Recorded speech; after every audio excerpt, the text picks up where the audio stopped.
Picture this. It is October 1932. The air smells like coal smoke and desperation.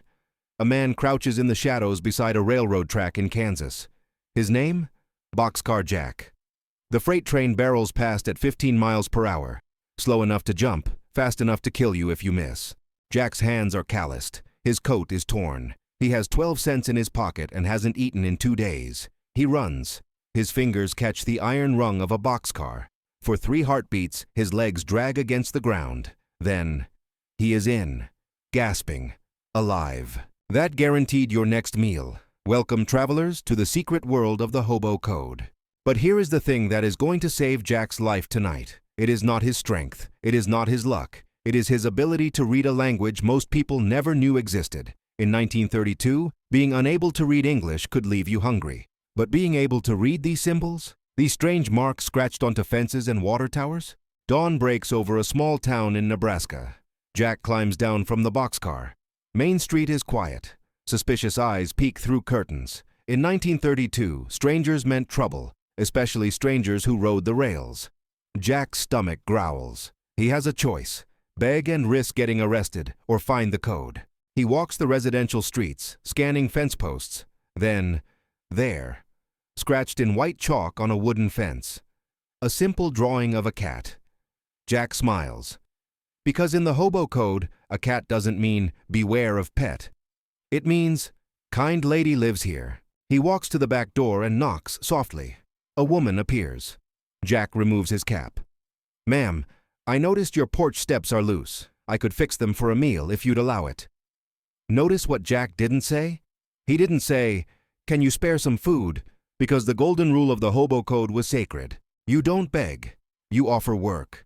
Hobos weren't looking for charity. They were looking for dignity. 2 hours later, Jack sits on the back step eating hot stew. Before he leaves, he does something crucial. He refreshes the cat symbol on the fence using a piece of chalk, making sure it is clear for the next traveler who comes through this town hungry.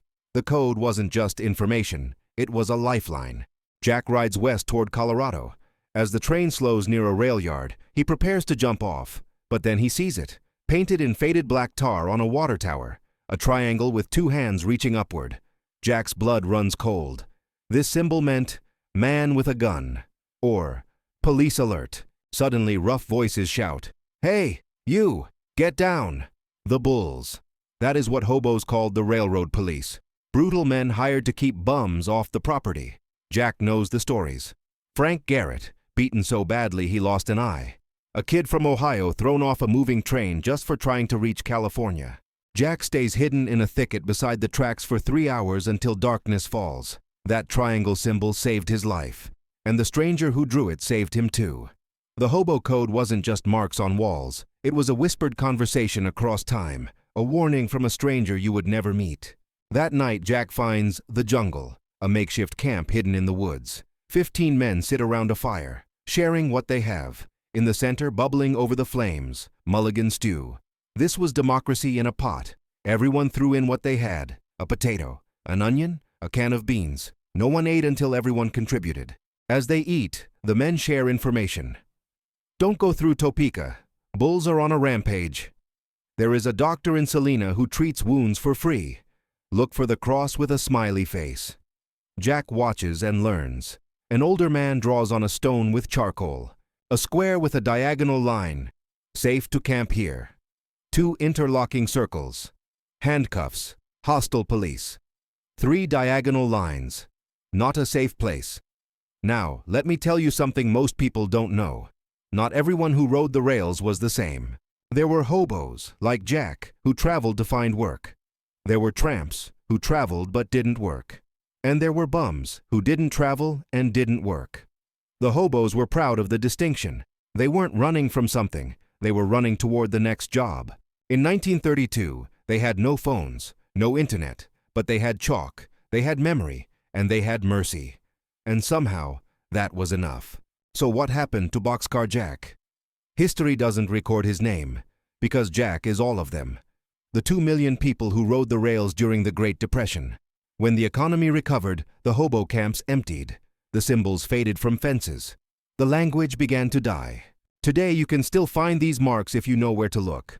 on old water towers, under bridges. So here is what I want you to take from this story. When the world fell apart, what saved people wasn't money.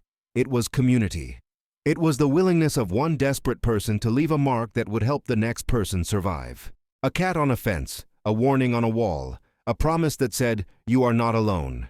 We live in an age of infinite connection. We have satellites and smartphones. They had chalk. So tell me, who was more connected? Who looked out for strangers better? The hobos are gone, but their code remains a reminder. The most powerful technology humans have ever created isn't digital. It is compassion. And compassion doesn't need Wi-Fi. If you want more forgotten stories, subscribe to the Frugal Historian. Because history isn't just kings and wars. Sometimes it is a symbol scratched on a fence. Until next time, travelers.